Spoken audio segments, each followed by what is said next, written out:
The system failed 6-year-old Norlin Cruz, tortured, starved, ignored. Imagine being 6 years old, terrified in your own home, starving, burned, beaten, and no one to save you. No neighbors, no authorities, and not the system designed to protect children. This is the heartbreaking story of Norlin Cruz, a little boy from Utah who suffered unimaginable torture at the hands of his own mother while warning signs were ignored until it was too late.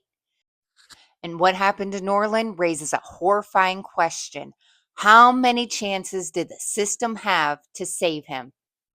Before we begin, I want to warn viewers that this case involves severe child abuse and torture involving a young child. Norlin Cruz deserved safety. He deserved love. He deserved a future.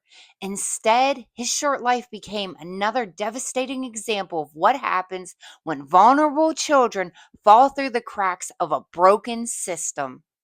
Norlin Cruz was just 6 years old, a little boy living in Sandy, Utah. He should have been worried about school, cartoon, friends, and childhood dreams. Instead, prosecutors later revealed that Norlin was living a nightmare behind closed doors.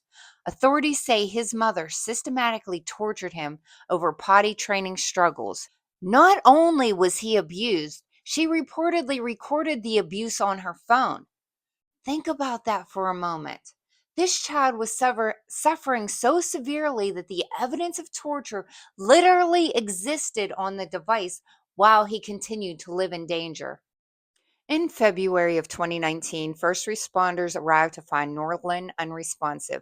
What they saw was horrifying. The 6-year-old had severe trauma, burns, and signs of extreme malnutrition. He had allegedly been starved, abused, and tortured over time. This was not a sudden moment of violence. This was prolonged suffering, and somehow no one stopped it. This is where the anger truly begins, because after Norlin's death, investigations and reviews pointed to failures within the child welfare system and mandated reporting structures. Reports indicated there had been prior involvement with state child welfare services and medical professionals. So the question becomes, how does a child endure ongoing torture and starvation without effective intervention?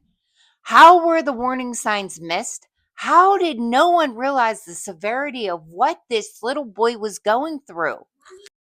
People entrusted with protecting children are supposed to recognize the signs of abuse, are supposed to investigate, are supposed to act. But for Norlin, the system failed repeatedly. And sadly, Norlin's story is not unique. Over and over again, we see children known to agencies, children who interact with adults trained to spot abuse, and yet they still end up dead. In May of 2023, Norlin's mother was convicted and sentenced to an indeterminate prison term of 5 years to life for reckless child abuse homicide. But let's be honest, no sentence will ever restore what was stolen from Norlin. No punishment can undo the fear, the pain, and suffering he endured his final years.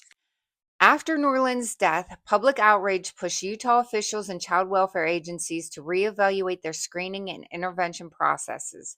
Salt Lake County District Attorney Sim Gill and local advocacy groups later honored Norlin's memory by planting a tree and creating the Norlin Cruz Child Advocacy Award.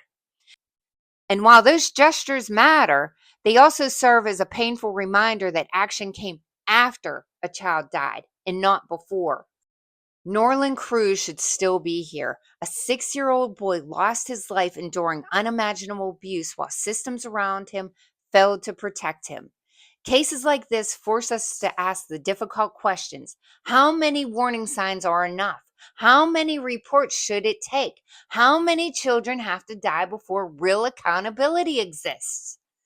Norlin deserved more than investigations after his death. He deserved rescue while he was alive. Rest in peace, Norlin Cruz.